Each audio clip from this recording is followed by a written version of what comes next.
Hey guys, welcome back. Did you think about what you're gonna put in your bag? So I've been thinking about it.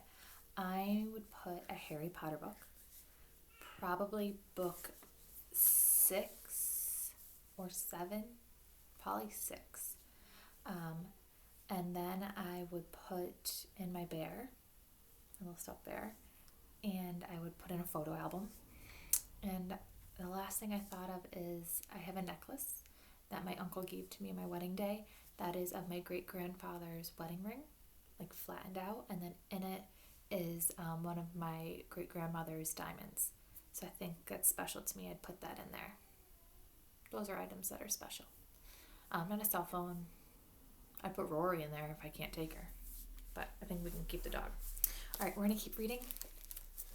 I didn't sleep much after that. I tossed and turned, and finally I got up to get some water.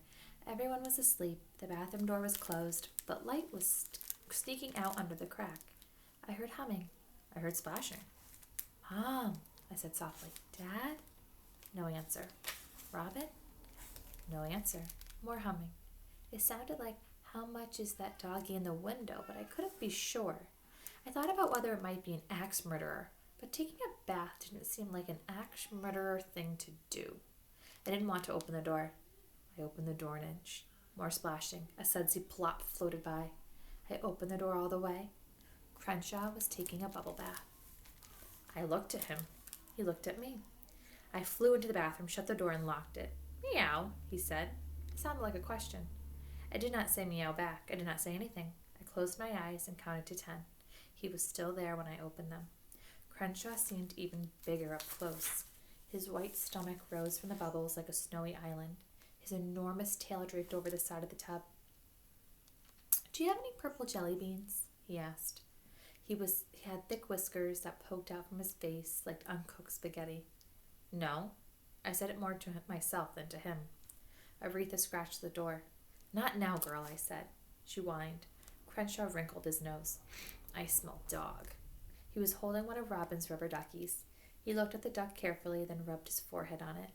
Cats have scented glands by their ears, and when they rub on something, it's like writing in big letters, "This is mine."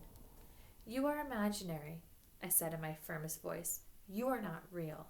Crenshaw made himself a beard out of bubbles.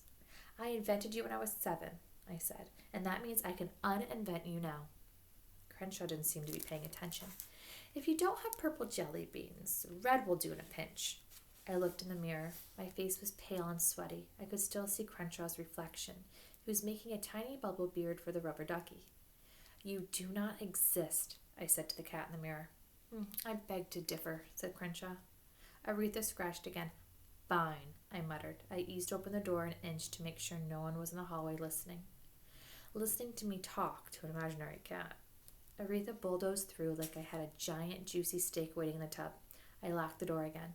Once she was inside, Aretha stood perfectly still on the bath rug, except for her tail. That was fluttering like a windy day flag.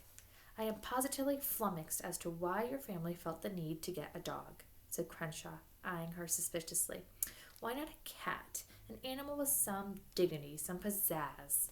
Both my parents are allergic to cats, I said. I am talking to an imaginary friend. I invented him when I was 7. He is here in our bathtub. He has a bubble beard. Aretha tilted her head. Her ears were on alert. When she sniffed the air, her nose would quiver. Begone, foul beast, said Crenshaw. Aretha plopped her big paws on the edge of the tub and gave Crenshaw a heartfelt, slobbery kiss. He hissed long and slow. It sounded more like a bike tire losing air than an angry cat. Aretha tried for another kiss. Crenshaw flicked a paw full of bubbles at her. She caught them in her mouth and ate them. I have never seen the point of dogs. You're not real, I said again. You were always a stubborn child. Crenshaw unplugged the tub and stood. Bubbles drifted, bathwater swirled. Dripping wet, he looked half his size. With his fur slicked down, I could make out the delicate bones of his legs. Water rushed past them like a flood around trees. He had excellent posture. I didn't remember Crenshaw towering above me. I've gotten a lot taller since I was 7, but had he as well? Did imaginary friends actually grow? Towel, please, said Crenshaw. With trembling fingers, I passed Robin's faded pink Hello Kitty towel to Crenshaw. Thoughts zapped through my brain like summer lightning. I can see my imaginary friend. I can hear him. I can talk to him. He's using a towel. As Crenshaw climbed out of the tub, he reached for my hand. His paw was warm and soft and wet, big as a lion's with fingers the size of baby carrots. I could feel him. He feels real. He smells like white cat. He has fingers. Cats do not have fingers. Crenshaw attempted to dry himself. Each time he noticed a tuft of hair out of place, he paused to lick it. His tongue was covered with little prickers like pink Velcro. Those things on your tongue, they're called papillae, I said, and then I realized that maybe this wasn't the best time to be sharing nature facts. Crenshaw glanced in the mirror. My, don't I look a fright? Aretha licked his tail helpfully. Off me, hound, Crenshaw said. He tossed the towel aside and it landed on Aretha. I need more than a towel. I need a good old-fashioned shake. Crenshaw took a deep breath. His body rippled. Water droplets flew like crystal fireworks. When he finished, his fur was spiky. Look at that ridiculous tail, Crenshaw said, looking at Aretha. Humans laugh with their mouths, dogs with their tails. Either way, it makes for a pointless murmur. I pulled the towel away from Aretha. She snarled it between her teeth to play tug-of-war. What about cats? I asked. Don't you laugh? I'm talking to a cat. A cat's talking to me. We smirk, Crenshaw said. We sneer. Rarely. We are quietly amused. He licked his paw and smoothed the spike of fur near his ear. But we do not laugh. I need to sit down, I said. Where are your parents and Robin? I haven't seen them in ages. Sleeping. I shall go wake them. No, I practically screamed it. I mean, let's go to my room. We need to talk. I'll leap onto their beds and walk on their heads. It will be amusing. No, I said. You will not walk on anyone's head. Crenshaw reached for the doorknob. His paw slipped off when he tried to turn it. Would you mind? He asked. I grabbed the knob. Listen, I said. I need to know something. Can everybody see you or just me? Crenshaw chewed on one of his nails. It was pale and pink, sharp as a new moon sliver. Oh, I can picture that in my head. It's just like a little bit of the moon, like the curled nails. Rory, she's laying down here in the sun. She's got nails like that too. Maybe not as thin, but they're pretty curved. I can't say for sure, Jackson. I'm a bit out of practice. Out of practice doing what? Being your friend. He moved to another nail. Theoretically, only you can see me. But when an imaginary friend is left to his own devices, alone and forgotten, who knows? His voice trailed off. He made a pouty face far better than anything Robin could pull off. It's been a long time since you let me in. Perhaps things have changed. Perhaps the fabric of the universe has unraveled just a tad. Well, what if you are invisible? I can't let you just walk down the hall to my room. What if my dad wakes up to get a snack? Oh, I'm sorry, what if you are visible? That makes more sense. Good thing I'm double checking. I can't let you just walk down the hall to my room. What if my dad wakes up to get a snack? What if Robin asks for the bathroom? She doesn't have a litter box in her room? No, she doesn't have a litter box in her room. I pointed to the toilet. Ah, yes, it's all coming back to me. Look, we're going to my room. Be quiet. And if anyone comes out, just, I don't know, freeze. Pretend you're a stuffed animal. Stuffed? He sounded offended. I beg your pardon. Just do what I say. The hallway was dark except for the bathroom light spilling out to the carpet like melted butter. Crenshaw moved slightly for such a big guy. That's why cats are amazing hunters. I heard a soft creak behind me. Robin stepped out of her bedroom. I jerked my head to check on Crenshaw. He froze in place. His mouth was open and his teeth were bared, like one of those dusty dead animals on display at a natural history museum. Jax, said Robin in a slurry voice. Who are you talking to? Aretha, I said. I was talking to Aretha. I hated lying, but it wasn't like I had a choice. Robin yawned. Were you giving her a bath? Yeah. I looked back and forth, back and back. Sister, imaginary friend. Sister, imaginary friend. Aretha ran over to nuzzle Robin's hand. Aretha's not wet, Robin said. I used the hairdryer on her. She hates the hairdryer. Robin kissed the top of Aretha's head. Don't you, baby? Robin didn't seem to see Crenshaw. Maybe because it was pretty dark in the hallway, or maybe because he was invisible, or maybe because none of this was actually happening. She smells the same, Robin observed. Nice and doggy. I glanced at Crenshaw. He rolled his eyes. Oh well, Robin said, yawning. I'm going back to bed. Night, Jax. Love you. Night, Robin. Love you too. As soon as her bedroom door closed, we retreated to my room. Crenshaw leaped onto the mattress as if he owned it. When Aretha tried to join him, he growled. It wasn't very convincing. I need to understand what's happening. I slumped against the wall. Am I going crazy? Crenshaw's tail rose and fell, making lazy S's in the air. No, you most certainly are not. He licked a paw. By the way, at the risk of repeating myself, how about those purple jelly beans?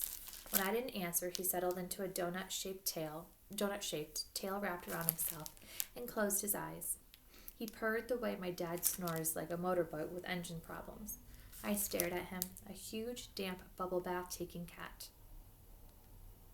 There's always a logical explanation, I told myself, and a part of me, the scientist part of me, really wanted to figure out what was going on. Still, a much bigger part of me felt certain that I needed this hallucination, this dream, this thing to disappear. Later, when Crenshaw was safely out of my house, not to mention my brain, I could think about what all this meant. A soft knock on my door told me Robin was back. She always knocks the beginning of Wheels on the Bus. Tap, tap, tap-a-tap. Jackson? Please go to sleep, Robin. I can't sleep.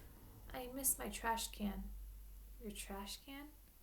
Dad took my trash can to sell at the yard sale. I'm pretty sure that was a mistake, Robin. Nobody wants to buy your trash can. It had blue bunnies on it. We'll get it out of the garage in the morning. Aretha made a move to sniff Crenshaw's tail, and he hissed. I put my finger to my lips to shush him, but Robin didn't seem to hear anything. Night, Robin. I'll see you in the morning. Jackson? I rubbed my eyes and groaned the way I'd seen my parents do more than once. Now what? Do you think I can get another bed someday? Sure, of course. Maybe even one with blue bunnies. Jackson? Yes? My room is scary without my stuff in it. Could you come read me, Lyle? I took a long, slow breath. Sure, I'll be right there. Robin sniffled. I'll just wait right here by your door, okay? Okay. I shot a glance at Crenshaw. Just give me a second, Robin. There's something I really need to do.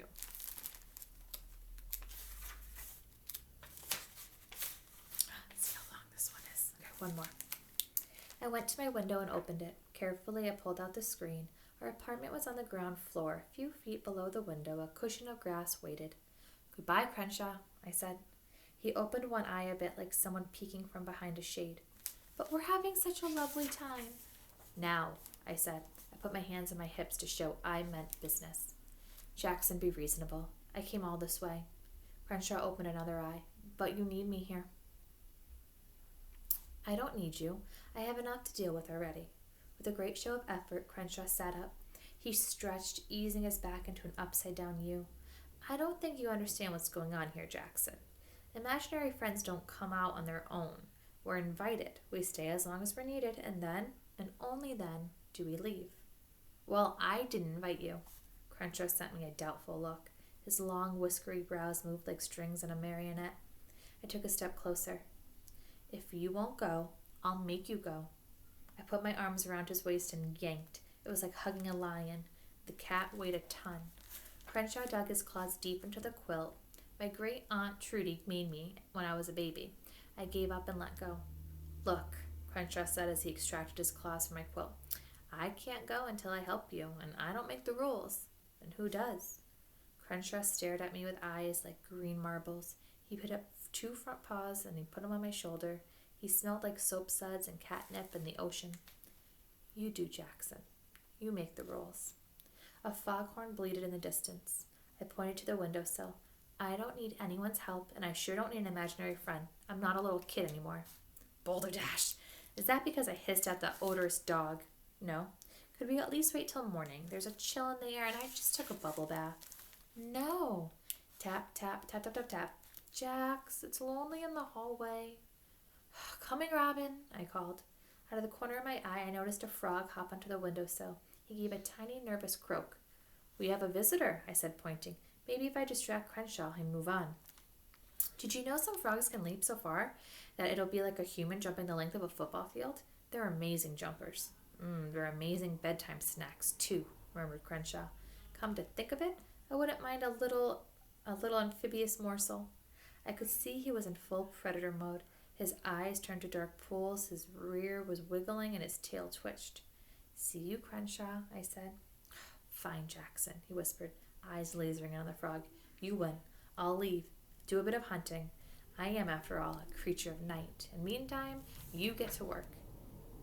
Get to work on what? The facts. You need to tell the truth, my friend. The frog twitched and Crenshaw froze, pure muscle and instinct. What facts? Tell the truth to who? Crenshaw pulled his gaze off the frog. He looked at me, and to my surprise, I saw tenderness in his eyes. To the person who matters most. The frog jumped off the sill, back into the night, and in one magnificent leap Crenshaw followed. When I ran to the window, all I saw was a blur of black and white streaking through the moon-tipped grass. I felt like I'd taken off an itchy sweater on a cold day, relieved to be rid of it, but surprised by how chilly the air turned out to be. Wise. He doesn't say things directly because in an imaginary world, the person creating it is making up the rules. I wonder who he means by tell the facts, tell the truth to the person who matters most of all. I wonder who that would be. All right, guys. We're cruising through it. We're like a fourth of the way already, which is awesome. So I'm going to stop the video here. We're starting chapter 17, which I'm going to actually probably pick up right now, but I'm going to stop this video. So we will read more tomorrow. Bye.